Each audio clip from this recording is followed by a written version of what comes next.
শুভ নববর্ষ। তো এবার চলছে 1432। তো আপনাদের সাথে আজকে এই দিনটা কিভাবে উদযাপন করেছি তাই দেখাতে চলে আসলাম।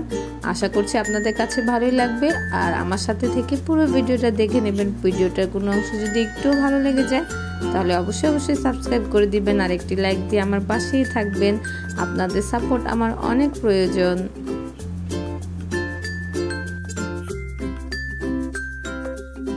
হ্যালো গাইস, আসসালামু আলাইকুম। সবাই কেমন আছেন?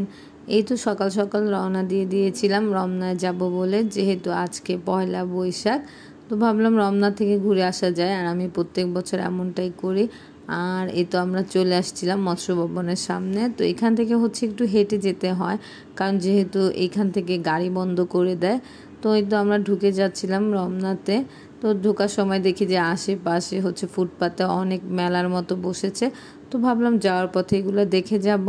তো আমরা রমনার ভিতরে ঢুকে গিয়েছি। আর যেহেতু আনাইজা সকাল সকাল উঠেছে, তো একটু বিরক্ত করছিল, কারণ এখন যেহেতু 7টা বাজে, এত সকালে আনাইজা উঠে না, তো তাই একটু বিরক্ত হচ্ছিল, বাবাকে একটু জ্বালাচ্ছিল।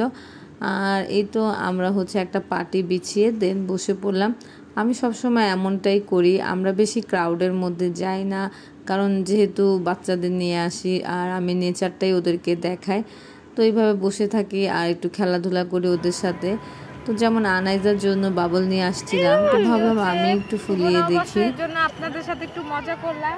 এই যে আনাইজা আর ওইদিকে হচ্ছে আদিয়ান, ওরা আমার বোনের মেয়েরা, ওরা হচ্ছে আমাদেরকে সারপ্রাইজ দিছে।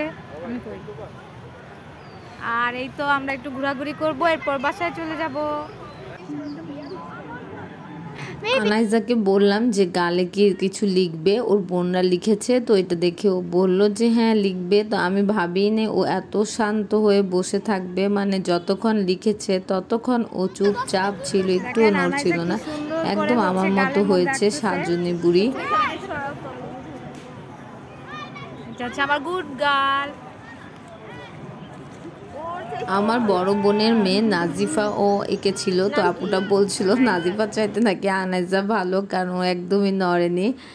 আর এই তো আমি যেখানে যাই আনাইজার সাথে এই খেলাটা খেলার চেষ্টা করি, বাসায় থাকলেও বা আমরা কোনো সুন্দর ড্রেস পরলেও আমি এরকম করি। আমার কেন জানি ভালো লাগে ওর সাথে এটা করতে, আর ওরও ভালো লাগে, বাট এখানে করতে চাচ্ছিল না, আমাকে বলে মা লজ্জা পাই।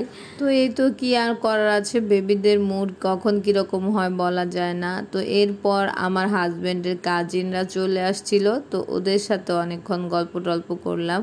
আসলে সবাই একসাথে কোথাও গেলে খুবই মজা হয়। আদিয়ান যেমন প্রথম দিকে একটু বোর হচ্ছিল, এরপর একদম অনেক মজা করেছে, তোর কাজিনরাও অনেক মজা করেছে। তো অনেকক্ষণ ওদের সাথে গল্প টল্প করে দেন আমরা বের হয়ে আসছি। তো বের হয়ে আসার পর এখানে ফুল কিনবো চিন্তা করছিলাম, বাট চাচা অনেক দাম চাচ্ছিল।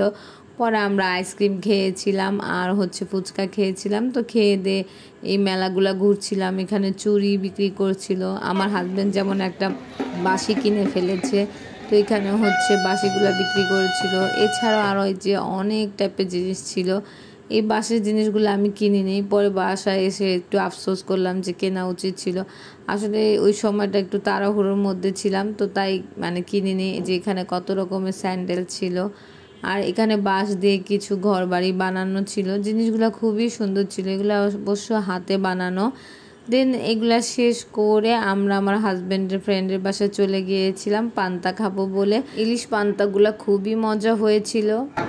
ভাবির হাতের পান্তা ভাত খেতে আসছি। আমাদের আমরা ম্যাক্সিমাম সময় হচ্ছে ওনার বাসায় পান্তাটা খাই, মানে নাস্তা করি। সবসময় রমনা থেকে ওনার বাসায় চলে আসি। তারপর আর এবার তো আমার বাসার হচ্ছে কাজ চলছে, তো এবার তো খাওয়াই যায়, তো তাই চলে আসলাম। আর খাবারগুলা খুবই মজা ছিল, ভর্তাগুলা খুব মজা হয়েছিল। ইউসুফ ভাই আমার জন্য নিজের হাতে ভর্তাও বানিয়েছিল, সব কিছুই অনেক মজা ছিল। দেন বাসায় চলে এসে আনাইজা লম্বা একটা ঘুম দিয়েছিল, ওকে ঘুম থেকে উঠিয়ে গোসল করিয়ে দিয়েছিলাম। এরপর শাড়ি পরিয়ে আমার শ্বশুর বাড়িতে চলে আসছি, বাট ও বেশিক্ষণ পড়া ছিল না, কয়েকটা ছবি তুলে খুলে ফেলেছে। তো বিকেল বেলায় আমার ভাসুর খুব জোরাজোরি করছিল যে আমাদেরকে নিয়ে হচ্ছে কোল্ড কফি খাওয়াবে। তো ভাবলাম খাওয়া যায়। সন্ধ্যায় আমরা চলে গিয়েছিলাম তালতলায় কোল্ড কফি খাওয়ার জন্য। এখন পর্যন্ত যারা যারা আমার ভিডিওটি দেখছেন তাদের যদি কোনো অংশ একটু ভালো লেগে যায় তাহলে অবশ্যই সাবস্ক্রাইব করে দিবেন, আর একটি লাইক অবশ্যই দিয়ে দিবেন। আর অলরেডি যারা এই কাজটি করেছেন তাদেরকে অনেক অনেক ধন্যবাদ, আর সবসময় আমার পাশে থাকবেন। তো এরপর আমরা কফির সাথে একটা নাচোস নিয়ে নিয়েছিলাম। আজকে এই পর্যন্তই, আল্লাহ হাফেজ।